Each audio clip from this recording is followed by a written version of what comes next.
Hello again, witches, seekers, and friends, and welcome to the Fat Feminist Witch Podcast, the show where we do a little ranting, raving, and wand waving.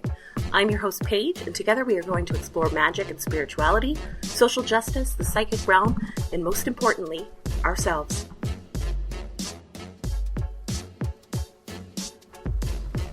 Hello, friends, and thank you for tuning in to today's episode of the podcast. I've got a really great interview with Mallory Kiersten, the Joy Goddess, who is an Akashic Records reader and teacher, and she's going to explain a little bit about what the Akashic Records are, the Akashic realm, how she got involved in the records, and why exactly you would like to search your own records. As I mentioned in my previous episode, I've been talking a lot about astrology for the last 2 months, and for the next 2 months, my astrology addiction is still totally there, but I'm going to be talking a little bit more about psychic development kind of in general.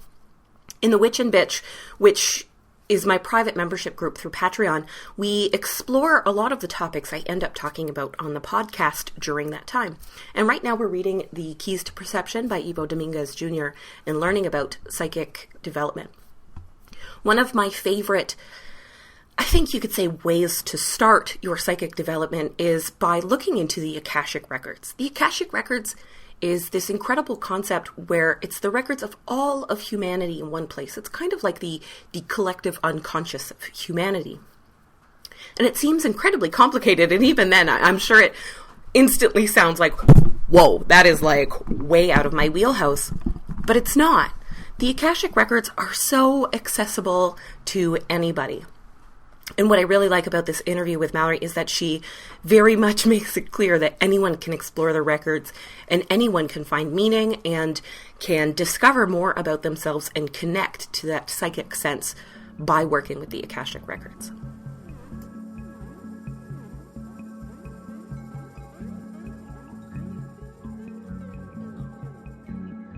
Actually, let's get started with how you got into the Akashic Records originally. So that's a really interesting story. So what had happened was I found a mentor online. I had been really, really curious about the more New Age, mystical aspects of spirituality. I grew up Catholic, and what's really interesting about that actually is that I was a Catholic who typically wouldn't actually pray to God or Jesus. Yeah. I would pray all the time to Mother Mary. So there was always that sort of more divine feminine aspect to my spiritual practice. And so when I found this mentor online who was always talking about having a divine feminine piece to your practice, I was already hooked with whatever she wanted to teach. Yeah. And that included an Akashic Records mentorship with her that I was like, I have no idea what this is, but I know that I'm supposed to learn how to read them. And that's awesome. Yeah, no, that was legitimately what it was. And I was like, I don't know what this is. I'm paying money. I'm learning how to do it.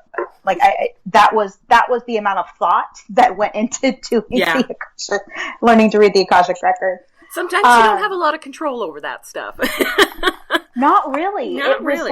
It was legitimately like I was being pushed and pulled in that direction. And I had zero idea why. Cool.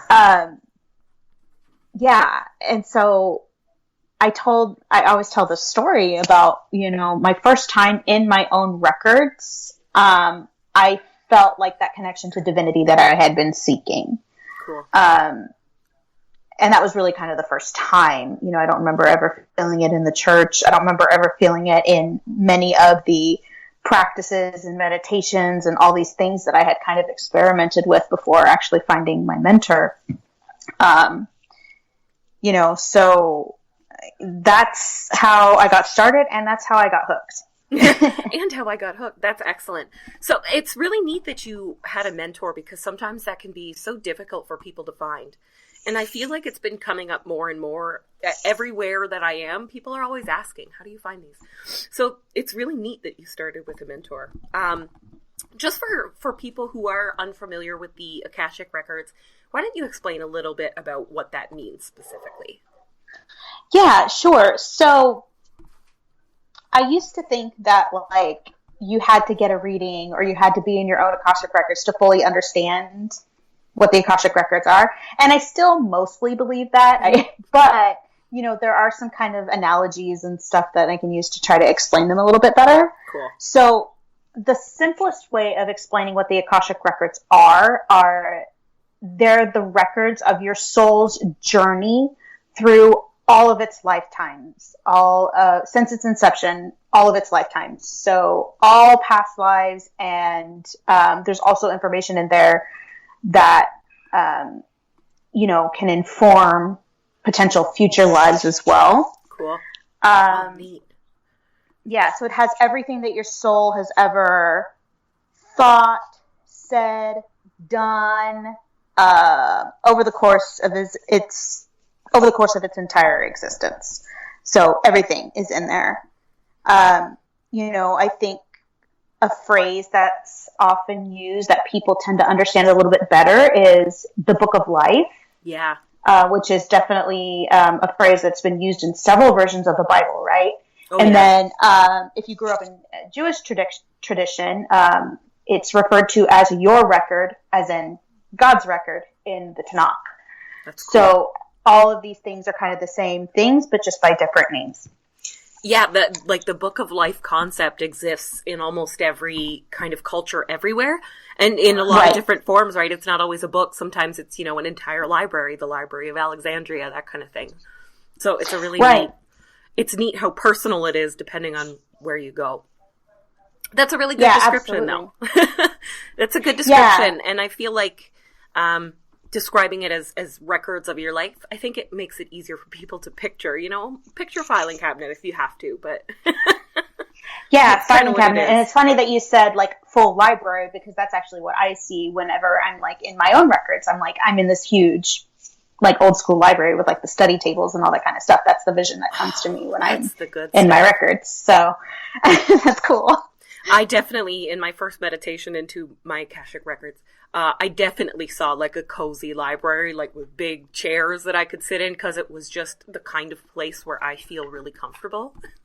Yeah. And where I like to like explore and read. So the person who led the meditation, she's like, yeah, that sounds just about right. Yeah. So when you dove into your Akashic records, when you, for lack of a better term, got there, what is it that you found in the records that got you so hooked? Gosh. Oh, wow. We're just going down to the nitty gritty on this, aren't we? Yeah. So what's interesting is that, you know, I definitely was, brought into this, you know, I was walked through this meditation and, you know, I was in my records, and then like I'm highly visual. I'm very clairvoyant. That's primarily the way that I get information. So whether I'm doing reading for others or I'm reading for myself, like it's mostly visual, not all. But my experience in the records and this is absolutely what got me hooked, it was interesting. What came to me was this desert oasis. And there was this beautiful woman collecting water at this desert oasis. And she had me look at my reflection in the pool. And it just was very clear, this like knowing as I'm looking at my reflection in the pool, because it's not actually me. What I'm seeing is like my inner light, my light body, my energetic body in the reflection of this pool. And I immediately start crying. You know, my mentor is on the other line, and she's like, "Why is this girl crying? I don't even understand right now. Like, this is a teaching session, and why is she crying?" And I start crying, and I can't even explain why I'm crying, because I'm crying so hard. Because it was just this knowing of like, you know, that is actually me. It's not my meat vehicle. It's not my body. It's not my accomplishments. It's not my achievements. Like, that is me. This pure light is me, and I am divinely loved at this pure light level. Wow. That's what made me cry, and that's what made me realize, oh my gosh, like I am so worth something on this planet. Yeah, absolutely. It's hard to argue with seeing your inner goodness. You know, that's kind of a hard image to ignore. Yeah, pretty much. Yeah, so, absolutely. I don't blame you for getting hooked at that point. Absolutely. Wow, that is so amazing. So from there, how did you continue to learn about the Akashic Records? Did you continue with a mentor, or was it just about going back in and looking around? Yeah, so I did continue with the mentor. So I was in a year-long mentorship with her. And what's starting to happen now is I'm going to actually start taking over that mentorship and kind of be taking over the teaching there. But I was in that mentorship for a year. And so that included like one-on-one teaching sessions where she's walking me through things. But then I was also doing a lot of work on my own. Right now, my daily practice is to be in my records for a certain amount of time. You know, the thing is, like, you know, anybody listening to this podcast could theoretically pick up a book, figure out the pathway prayer, and start going into their records immediately if they wanted to. Yeah. But, you know, having that one-on-one time with someone who had experience was priceless to me. Oh, I bet. Having somebody on the other line being like, okay, dude, what you're seeing and what you're experiencing and what you're feeling, you're not crazy. Like, that's actual legit stuff that's happening right now, right? I mean, that in itself, that reassurance is just priceless. But it's so important because it's so easy to be like, wait a minute, am I really psychic or am I just crazy? Am I really psychic, or I'm just hearing voices? Am I going to the loony bin? Yeah, all that stuff. It's like a 50-50 chance at this point. Like, right? Yeah, so that's definitely reassuring. Yeah, for sure. And then, you know, obviously the other side of that is also having somebody else with an outside perspective kind of looking in, going like, oh, well, what if you interpret this information this way? And, you know, helping you to kind of apply what you're seeing there. So when I made the decision to become a reader, and like that was going to be a good portion of my business, it was like, you know, I believe firmly that everybody has the answers inside of them. And I believe that it's part of my job to kind of hear what their guides are telling them, and be able to convey it in a way that helps them to see things differently, so that they take the power back into their own hands to be able to apply those changes to their lives and make whatever changes that they want. So, you know, anybody picking up the book, How to Read the Akashic Records, Linda Howe is like the text that I learned. If you're looking for a text, that's the text that I use to learn to read, as well as having the mentor, as well as having teaching sessions and additional supplemental things. Yeah. But, you know, I think you could do that. I think it'll be harder to make sense of a lot of the information. Oh, I bet. It's always nice to have someone there who can help you with interpretation. Yeah, absolutely. Absolutely. That's so cool. And that really, that kind of answers my next question, which is, you know, why would you want to access your Akashic Records? Like, what is it that you're actually going to find in there? So that definitely leads into that a little bit. Oh, yeah, absolutely. So, you know, at first, of course, I just kind of had this spiritual awakening, and I had just kind of been really very much on this exploratory path. And I mean, I'm definitely the seeker archetype, right? Where I'm just like, I'm always looking for the next thing, and I'm looking for the next knowledge to acquire, and I'm looking all the time, right? I very much relate to that. Which is why, like, you having your podcast is like amazing, because you have all of these opportunities to meet new people and to learn new things and all the things. You're like in the perfect business, right? It's the best part of my job. Ooh, sorry, folks. I don't know exactly what happened there, though I'm going to go ahead and blame it on Mercury retrograde. For some reason, my recording program kind of blanked out. And originally I was like, oh, maybe I can just, you know, edit out some of the stuff that comes after this to make it flow a little bit better. But everything Mallory says from here on out is really, really great. And I couldn't cut any of it out.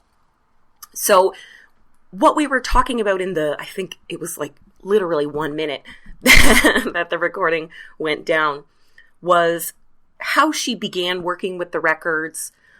Not so much in that sense, but how she physically began working with her records and incorporating it into her practice once she first started getting into it. And what she explains here is really great and shows you how deep of a rabbit hole the Akashic records can be. So those of you who, like me, found a lot of meaning when we were exploring the astrology, I think you can see that same kind of energy with the way she talks about how the Akashic records affected her in those first, I think she says 6 months of practicing with them. So here we go with the rest of the interview, and I do apologize for this weirdness, though again, I'm going to go ahead and blame Mercury retrograde because it's been a real bitch. Showing my next steps to achieving my purpose. What is my purpose? What is my purpose? What is my purpose?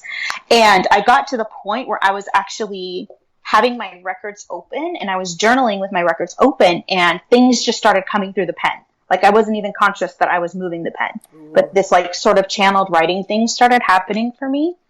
And I mean, I literally wrote every day for 6 months, that my purpose right now is to discover my purpose.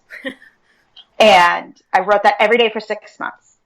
And then these little pieces started dropping in for me. And it was like this unconscious, this channeled writing thing started happening. And I was like, well, I'm a truth seeker and I'm intended to bring massive change into this world, which I was like, okay, like that definitely did not come from me because I was like, I was still teaching middle school. I was struggling to like, pay rent. Like, I mean, there was just all of these things. And I was like, there's no way, like I'm teaching middle school. Like how does that, this isn't even happening right now. I was like, but that was definitely not for me. Right. Exactly. And, over time, it was like becoming clear that part of my purpose was that I needed to be using my spiritual gifts and my creative gifts. And there's this piece, I'm known as the Joy Goddess on Facebook. That is my business page, Mallory Kiersten Joy Goddess. And, and I'm supposed to be helping people to live in their joy and in their purpose and help them rediscover the magic in their lives and rediscover their magic. So it was like all of these pieces started dropping in over the course of, and that was really quickly. So I wrote, my purpose is to discover my purpose for 6 months. I would say by about the end of the 7th month, by the end of that next month, all of those other pieces had dropped in. Like, because of the work of the Akashic records. It was this speed up process because when you're in the records, you have this, so it's like you have this dimension of your consciousness that has opened up, like there's this channel that has opened up for you. And when it's open, you have access to all of this information about yourself that at your core is truth. Yeah. But we get so bogged down with the human experience of like, I should be in a 9-to-5 job. I should have a consistent salary. I should have this. I should have 2.5 kids and this house in the suburbs and whatever, blah, blah, blah. Yeah. And the thing about Akashic records is that like, so the Akashic piece, comes from the word in Sanskrit that means like primary substance out of which all things are formed. So it's that purest essence of you before you get bogged down by all of the shoulds and all of the human conditioning that we experience. That's fantastic. I love the way you said that. I'm like writing it down. That's beautiful. That's such a great way to think of it because especially if people are already interested in spirituality, they know that that's in there and that that's something that they can access somehow, but it's great that there's this like clear path that can kind of show you all of that. And absolutely. I saw that on your website you do reading. So it's not just that you're reading your own records, but you also help other people get into their Akashic records. How different of an experience is that? It's totally different. It's actually, in my opinion, harder to read for yourself than it is to read for another person because we get in our own ways. When we're in our own records. It's like and when we're in reading for ourselves, it's harder to decipher between like, oh, is that a fear-based thought that I'm having? Okay, if it's a fear-based thought, then that's definitely not from the records. Yes. There's no fear in the records. There's no judgment in the records. There's no should in the records. There's nothing like that. So when you're reading for another, that objectivity is almost a given. Even if you know the person outside of doing the reading, like, it's easier to remain objective and you don't get caught up in that spiral of, fear or, finding any sort of ego driven. Yeah. Yeah. Absolutely. Right. So reading for another person, and I've actually had so many cool / weird things happen when I read for other people, because the people who want Akashic Records readings are people who are typically, they're experimenting with their spiritual gifts. They're experiencing their own growth in their own gifts and all of those things. So what's interesting is that a lot of time when I'm super connected to someone else's energy and I'm reading their records, is that I'll receive information the way that they receive information, which is cool if they're like clairvoyant and claircognizant and because like those are kind of my dominants, right? When I start doing readings for clairaudient people and their guides are trying to actually say words to me, we have a problem. Yeah. Like, I don't speak this language, guys. Yeah. Yeah, I really don't. I mean, I'm working on developing it, but yeah, I can't have a full-on conversation with somebody's guides in that way, so that's what's kind of the biggest difference is how the information is received, because like my guides in particularly, because they communicate to me in visuals a lot of the time, they'll also be very metaphoric with the images that they're giving me. So I'm constantly having to read in. And some people's guides, when I read for them, their guides are just very cut and dry. And they're like, boom, boom, boom. Here's the information. Now what? Ooh, cool. I like that. So it's just, I mean, it's very rare. I have to tell you that it's very rare because sometimes the boom, boom, boom is also like, hey, you need to do this, and this journaling and take this action step and then figure it out for yourself, So it varies so much person to person. No reading experience is ever the same. So it's just really different. That's so cool. So when you're doing with this reading with a person, do you like guide them through a meditation to get into their own records, or is it something where you go in and check it out and bring back news? It's more like the latter.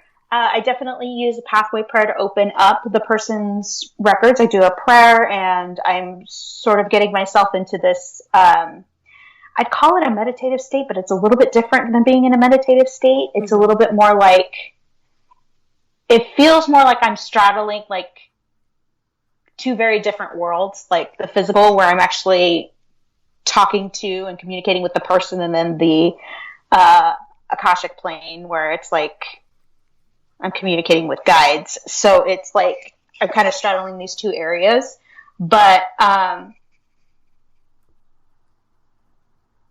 yeah, I mean, it's not like I go in and, well, I mean, I guess it is kind of like I go in and just deliver the information. I'm like, I'm not actually sure how to answer this question. You never know. Sometimes, the first time I learned anything about the Akashic Records, it was in it was at a convention. So there was a lot of people in a room with one woman, leading us all through a meditation. And we were just supposed to pop into our Akashic Records room and kind of look around or listen around and see what we saw or heard. And it was a lot, like you said, very visual and metaphorical for me. Mm-hmm. I'm also a pretty visual person. But I noticed that everyone was having kind of different experiences and some people weren't getting anywhere. So it's obviously, it can be kind of challenging for some people to access this particular state of mind. Yeah, and yes, and anybody who's wanting to access Akashic Records, basically, if they're being called in any way to it, they absolutely can. I think, again, we get into our head about, because it didn't always used to be this way, right? Like accessing the Akashic records and being trained to access the Akashic records was very limited. It used to be that it was like very much saved for people, for, the high end, like the scholars, this very elite group. It's like the scholars, the priests, the mystics. And, it was just this very elite group that was allowed, right? And so I think that, collectively is still the perception, when in actuality, collective consciousness has evolved so much at this point, and people are like, it's like everywhere I'm seeing, like, people are talking about their spiritual awakenings and blah, blah, blah. And it's just like, it's happening so pervasively now that it's like anybody who's called is being called for a reason, because they've experienced an awakening of some point, and now they're being called in to learn how to do this for themselves. So everybody who wants to can do it. That's really neat. That's so cool. It seems, when a lot of people ask, they feel like that, they kind of feel like it's out of their reach, like it's this big fancy thing that only super well-trained lifetime spiritual people can do. And it's kind of hard to explain that it's more accessible than that. Yeah. It's really neat. Super accessible. Because it's literally different consciousness of your brain that you are accessing. You're accessing a different part of your brain. Cool. Is kind of a way of looking at that, So it's in you, and it's there, and it's waiting to be accessed. You just need to push the access button. You just need to find the right button. It's there. So push the elevator button. Yeah. Find the Akashic floor on here. Exactly. So did you have, I know you said you grew up Catholic, but did you feel like you had psychic gifts before you found the Akashic records? I know you said you'd been in a little period of change, but have you always felt like you had this psychic connection? So I did not always feel that way, but looking back, I can see certain things that were clear signs that I had that. Yeah. And what's really interesting actually is that, my mom had read a lot of self-help books. And so she was always trying to teach me like techniques and stuff. So she taught me about visualization and visualizing yourself as, doing really well at a particular thing and whatever. And I remember in elementary school being able to like manifest the grades that I wanted in that way. That's awesome. And then at some point, it didn't work once and then I gave up. You know what I mean? Like at some point, I was like, well, I got a B instead of an A, so this obviously doesn't work. And had a little other times. Yeah. And had a tanty about it and a little temper tantrum about it and stopped doing it, right? So I can look back and be like, oh my gosh, I was manifesting as a teeny tiny child the things that I wanted. Yeah. The other thing that also happened quite a bit was, again, in elementary school, I would get out of bed and I was convinced that my mom had been calling me. I heard my name. I heard my name being called several times. I thought my mom was calling me. So I got out of bed and went to the living room, or she was sitting there like reading a book, didn't have the TV on, wasn't on the phone, nothing like that. There's nothing that she could have been doing to call my name. Yeah. And I asked her like, hey, did you call me? And she said, no. And she actually remembers that. And I don't remember that, but clairaudience didn't become a thing for me until an adult, because I would say that that's probably the time when I was like, okay, I don't want people calling my name. So I probably shut it down right about then too. I'd like to figure this out now. Yeah, I would like to not. Let's just not. It can be kind of scary. Right. And annoying.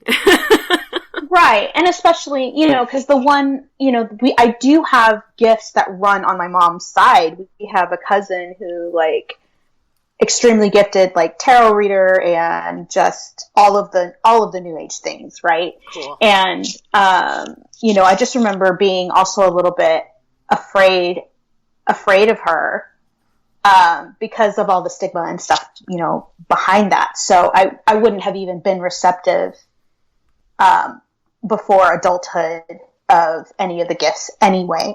Yeah. So there's that. Sometimes that stuff is just kind of hard to accept. Do I really want to be a weirdo? Do I really want to walk around being able to see or hear or whatever these spiritual things that I know not everybody can see and hear? It's kind of a difficult, especially if you're a little bit younger. It can be a little bit difficult to accept. Yeah, for sure. So I wanted to ask a little bit about past lives, because a big thing with the Akashic Records is being able to see and explore past lives. Why would people actually want to look into past lives? Like, do things from past lives still affect us now? Oh, absolutely, 100%. So, I'm always a little bit, I try to be really upfront with my clients that, going into the records just because I'm curious if I was a race car driver in my past life is a little bit different than asking a question about, hey, no matter what I do, I can't seem to get my finances in order. What are there past lives that are affecting me right now? Have I made any sort of ancestral contract or any sort of poverty vow in a past life that's affecting me now? I mean, that's a completely different question, right? Than being curious. And typically when I'm doing a reading, past life stuff only comes up in situations where it's affecting the question being asked, whether it's, people are asking like, what lessons should I be learning in this relationship that I'm in, that kind of thing. I might get a flash of a past life experience. Cool. Where there's, that gives insight to that sort of what they're supposed to be learning. But we can be energetically tied to things from the past. And, typically our past lives are they're holding us back in a particular area because they're trying to protect us, and they're trying to keep us from making the same mistakes, and they're trying to keep us from feeling whatever sorrow or whatever pain, whatever was being felt in that particular life that's, holding us back. And that's where the healing work in the Akashic Records can really help, is that, we can energetically kind of dissolve those ties and reassure that past life that, hey, things are different now. It's okay for me to, whatever it is, it's safe for me to explore my gifts. It's safe for me to step into this power because we're no longer in 1692. No, it's not nearly as scary now as it used to be, hopefully. Right. And there's still obviously some fear around that, right? I mean, but it's just different. I mean, it's just different. Yeah. It's much different. It's not quite so life and death scary. Right. There have been times when anything to do with any spirituality that wasn't specifically Christianity or whatever was the popular thing in the time and region, a lot of times that was very scary because you were risking your life, your family, your everything. So it makes sense that that kind of fear could stay there, because it's really like it's life or death. It's very serious. Right. That's super cool. So what are most people looking for in their Akashic Records when they come to you for a reading? The most common question I get is in regards to purpose and making sure that they're, that they're on the right path, and that the business that they're starting, whatever spiritually based business that they're starting, is going to take off. And, it's mostly purpose related questions. I think the second most common question is usually about finances and financial blocks. Yeah. Love and money are very, yeah. Yeah. And actually what's really interesting is that I don't get a lot of relationship questions, which I think is really interesting. Yeah, that's interesting because it's surprising to me a little bit. Just because I know almost every time I have someone else who works in an intuitive business, their biggest questions are always about love and money. So it's cool that when people are looking at the Akashic Records, they're really looking for something beyond the material world that they're dealing with. They're really looking for something extra. It's neat that so many people are looking for their life purpose in this way. That's a really great way of summing that up. I mean, definitely, I do get questions about is this my soulmate? Is this whatever? But, typically, that's the other thing, is that typically guidance teams will just be well, they'll be very Socratic method about it, right? They'll just be well, what are the benefits of being in this relationship, and what are the, they'll basically guide you through. Exactly. How do you feel about that? That's the other thing, is that that's usually the response to a romance question, right? Or a soulmate question. So. Sorry, guys. Yeah, I know, right? Neener. It's always like that, though. It's always like that. It's like a funny joke, oh, you're asking again. That's so funny. Same answer as before. Yep. You'll figure it out. It happens with everything, even tarot cards, and I'm always shut up. You're so, you're obnoxious. I start yelling at them. Yeah.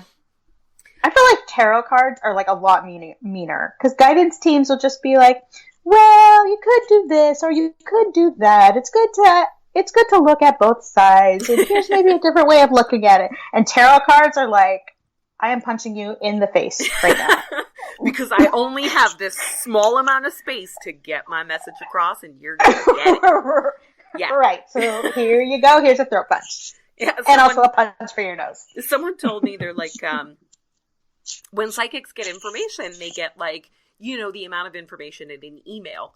And for the rest of us, when we're looking at a tarot card, what we get is basically a tweet.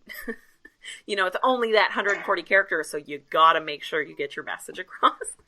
Right. She's and it's also why they're so mean and savage, because they don't have a lot of time. It made me they don't have time to sugarcoat things. Yeah, it made me laugh. So hopefully the Akashic records and the guides are a little bit nicer. This guidance team, the guides that everyone has watching over them, who are these guides exactly? So I do occasionally get that question too, and the answer is there's not really an answer. So, I do believe that we have, guardian angels and stuff. They're not really in the records. Their jobs are just very different to the roles of the guides in the records. Okay. So if you are, if you're going to look at things the way, so again, I learned from the book that Linda Howe wrote. If you're going to look at things the way that she looks at things, she really compartmentalizes and, talks about the different roles and the different, names for all of the things that are in the Akashic records. For me, it's enough to just be hey guides, my guides are my guides are my guides, and be sort of free flowy about it. But, I do understand that there are a lot of people out there who, want to know, okay, well, what are these things? Yeah. So there's the lords, which are basically, they're the gatekeepers. They're the ones that, they maintain the integrity of the records. They make sure that they decide what information gets to come through. And then there's this little bit of a chain of command. So then they'll relay that information to masters, teachers, and loved ones. Masters, they're kind of like guardian angels in the sense that they're working kind of one-on-one with your soul. And then we've got teachers and loved ones. So teachers and loved ones, okay, teachers could possibly have been people who were, actually had a physical body. Masters and lords have always been just eternal, non-physical light beings. Yeah. And then the teachers could have been in a physical body, could have not have been in a physical body, but essentially they're with you. They kind of fluctuate. They're with you until you learn a particular lesson, and then they move on to the next soul. Cool. So if you happen to learn whatever lesson you're supposed to learn in this lifetime, they'll be with you for this lifetime, and then they'll move on somewhere else for the next lifetime. or they might exit out during this lifetime because you learned whatever you needed to learn, and then they're off. And then when we get to the loved ones, they were definitely people who had physical bodies that you somehow had contact with. So I think when people think loved ones, they're like, oh, it's my dead grandmother and blah, blah, blah. And it's like, well, but it could also have been your mailman. Like, you know, That's it's awesome. somebody that you had contact with who their soul, at the end of their life said, I need to come back and connect with this soul, and I need to help them through everything that they need to be helped through. Right. That's so cool. Yeah. So it's not always somebody super close to you. However, you know, I have had experiences when I've read for another person where it was their grandmother and they were assisting me with a cord cutting, or they were assisting me in some way to help them heal with whatever that the person needed healing for. You know, so in general, teachers and loved ones kind of maintain anonymity. Yeah. Because they don't want you to become dependent on them, but they will show themselves, and they will make themselves known if they feel like it's going to assist you in your healing. But then they'll kind of like pop in and be like, hey, and then they'll pop right back out. Just have to give you a little lesson here, and then I got somewhere else to be. That's cool. That's really neat. Do you have to go like into your Akashic records to communicate with your guides, any of these guides? I mean, it gives you more direct access. Yeah. I feel like my guides are talking to me all the time, like throughout the day. But it's helpful to get information faster and more accurately when your records are open. Cool. But that said, you know, I could be in my records, like I did work in my records this morning. I journaled, and a couple things kind of popped up for me in there.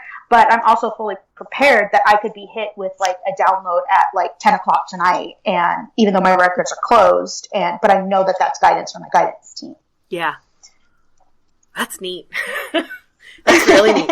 Oh, it's just such a really cool topic. It's not really as confusing as I always thought it was. It's listening to you talk about it, it makes so much sense. It's confusing because we make it confusing. Yeah, I think in general we just make any of this spiritual stuff just way too confusing. Way and more harder than it needs on ourselves. to be. Yeah, we're way too hard on ourselves, especially when it comes to this stuff. I think those were all of the actual like questions I had for you. Is there anything else that you'd like to add about the records or about your work with them? It's okay, you don't have any. It's a very open-ended question. I know, that is a very open-ended question. I did want to say about the teachers when I was talking about the teachers. Yeah. So they could have been physical body people, but it could be like physical body people in the sense of like ascended masters. So like, you know, some people's teachers, it might be that Buddha is one of their teachers, or that Jesus is one of their teachers. So, I just wanted to add that in, that's kind of where, that's kind of the image of teacher that I get. I always think of Jesus when I think of teacher. Yeah, of my teacher. He's a celebrity teacher. He's one of the right. He's one of the celebrity teachers of the Akashic. I hope everyone gets like one celebrity, like a walk-in, like like a celebrity like cameo in their Akashic records. Yeah. Oh, that's funny. Oh, that's a great idea. Right? Gonna keep an eye out for that now. Right. Jesus cameo, Buddha cameo, I mean, you never Kuan Yin know. cameo. You never know. They're out there doing all sorts of stuff. Who's to say they don't have something to tell you specifically? Who's to say? Right. Yeah.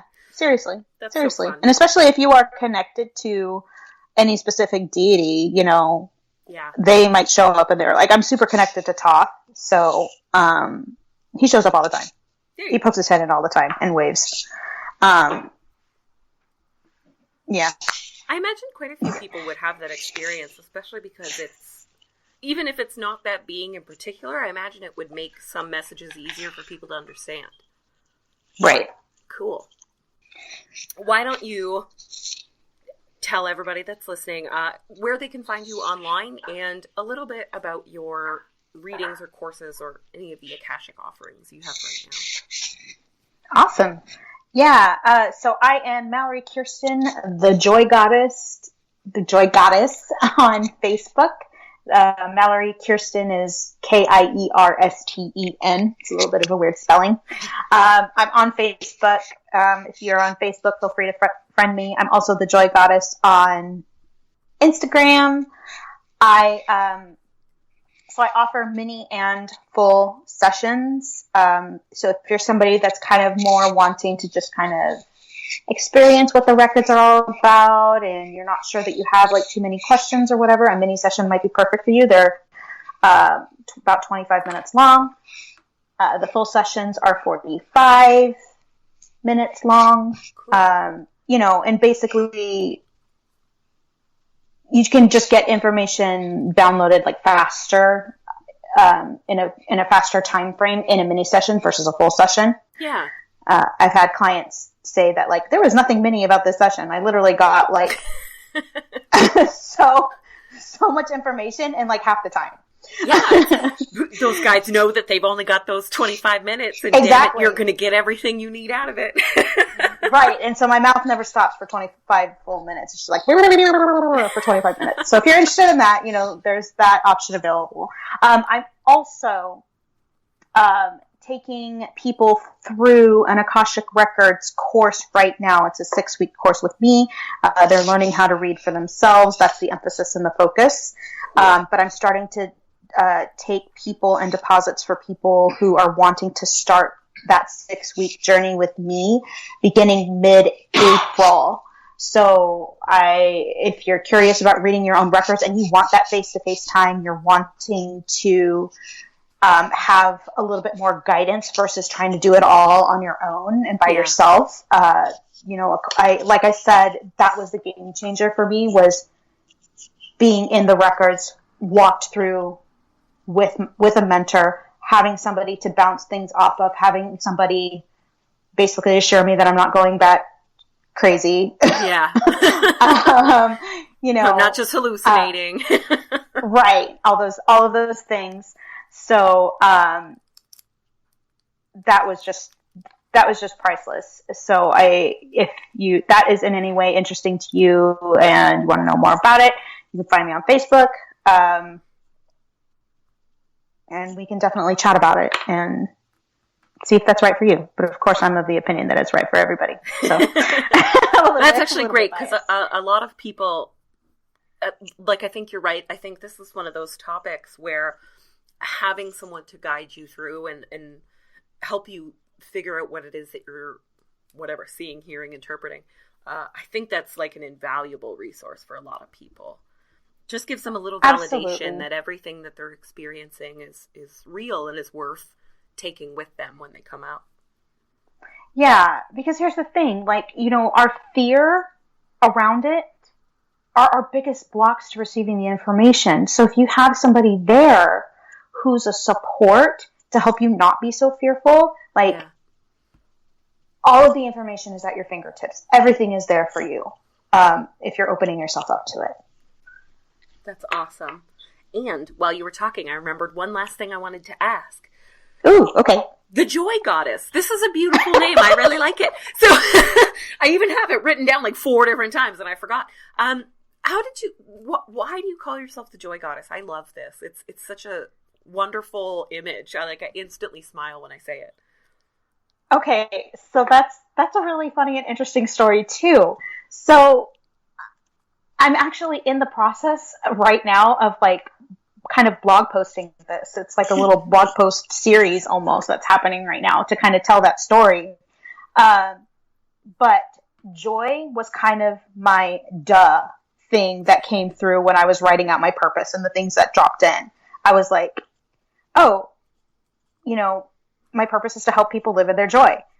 And I was like, but isn't everybody kind of joyful? Isn't everybody kind of happy? Because I'm happy all the time. And I'm just a very joyful person. Isn't everybody like this? And, I was actually at a retreat with 9 other women in the room looking at me no, like that's not something that everybody has. And if we could take that shit and bottle it, and you could sell it, we would buy. Yeah. And I was like, oh, like I had no idea. I literally had no idea. And so I was like, well, I can't just be the joy. I've got to come up with like some sort of like noun afterwards. So we threw around like so many things, like joy enchantress, joy empress, joy, like all of these things, and then settled on, like not settled, but I was just like, somebody suggested goddess. I think it was my partner. My partner suggested goddess. And I was like, oh, goddess. Oh my gosh, yes, that's beautiful. Yeah. I love it. Because it also is that aspect of, you know, the divine feminine worship that is tied so far back into my childhood that I didn't even realize was divine feminine worship, right? Absolutely. So I was just like, okay, that's it. That's the mystical. That's the magical. That's the thing that I do. And I'm the joy. So it's like all of the things. I love it. And I think goddess is a great word there because it's kind of universal. You know, goddesses exist in every culture and on every continent. So it's, you know, when I see it, I'm like, oh, that's great because everyone could use a joy goddess to kind of lead them a little bit closer to joy because it seems like it's something we think is not important in our world and in our regular life. I think Marie Kondo and her like her popularity right now and the word joy coming up so much, I think it's great because she's right. People just forget to feel joy about the things in their life. You know, whether I had no idea. Yeah, whether that's stuff or experiences, like there are tons of people who just they completely forget that life is supposed to be fun and joyful. It's really sad. All those things. Yeah. Wow, I'm glad I remembered to ask that now because that's a great answer. Thank you so much for coming on and for talking to me. This is great. Oh my gosh! Thank you so much for having me. It was this was so much fun. Yeah, it was my pleasure. Like I said, when Beth sent me that email, I was so excited because I was just like, this is definitely something people ask me about all the time. And I talk a lot about like spiritual ways to improve yourself and your life. And this is like an awesome, really, really cool way for people to get some insight into themselves, I think. Yes. In my opinion, the best way. I might be a little biased, but still. That's okay. That's okay. It's the best way, everyone. You got to try it. It's the best way, everybody. No, I tend to agree. That few minutes that I got to experience my own Akashic records in that first meditation, it hit me with so much information that I had to like write it down and sketch it out. And I was like, I can't forget any of it. So I know that it can be a pretty amazing experience. Hopefully I can explore it again in the future. Yeah, you should. Yeah, it's the best way. We already established. Well, then I have to. But yeah, so thank you so much for coming on. I really appreciated it. And I think this is going to be a great episode that people are really going to like. I'm super excited. Thank you so much for having me. This is so much fun. Yeah, and not at all nerve-wracking.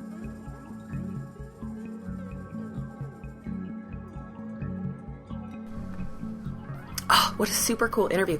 I love the Akashic Records. It's such an interesting topic that I always thought was like way more complicated, especially for beginners who aren't so in tune with their psychic senses, but it's just really not like that. I will be putting a link in the description to the book that Mallory mentioned, How to Read the Akashic Records by Linda Howe. And I also have an Akashic Records book that I really like called DIY Akashic Wisdom by Jacki Smith and Patty Shaw. And as I kind of mentioned in the interview, I actually saw Jacki Smith do, a speaking engagement about the book and about the Akashic Records. And she led us on a meditation to enter our own Akashic Records room. And I actually have 2 little cards that has an Akashic Records opening prayer and a closing prayer. So I'm going to be posting a picture of those on my Instagram, which you guys can find later at fatfeministwitch.com, or Fat Feminist Witch, sorry. If you guys are interested in diving into your own Akashic Records, so that gives you a little bit of a way in. I also recommend that book and will be putting it into the description. Of course, if you guys want to tell me what you thought about this episode or about any of my episodes, you can go to thefatfeministwitch.com and you can leave comments there on the blog. You can also find a bunch of different ways to contact me. And I'm available all across social media as Fat Feminist Witch, usually. Twitter is a little tricky. I can only have so many characters in my username, so it's Fat Feminist Witch, but I'm sure you'll find me. If you'd like to support the podcast, you can do that by going to patreon.com/thefatfeministwitch and joining the Witch and Bitch for $10 a month, where you get access to behind-the-scenes stuff. We do live meetups, and we discuss a lot of different witchy topics. And like I said, I use the work we do in the Witch and Bitch to help me influence the kind of podcast episodes I'm talking about. So it can also help you, make sure I'm learning or teaching about the same kind of stuff that you are interested in. You can also go to my website, thefatfeministwitch.com, and click on the button that says Buy Me a Coffee to make a one-time donation. Any size donation is wonderful, is accepted, and helps keep the podcast on the air and growing. I hope you all have a wonderful weekend. I hope spring is coming to visit you guys like it is with me. And I hope from this point on that all of your Mercury retrograde themed dealings are much smoother and offer an opportunity to learn rather than an opportunity to pull out all of your hair. Thank you so much for Mallory Kiersten for being a guest today on the podcast. And thank you to all of you for tuning in. I hope you all have a wonderful weekend.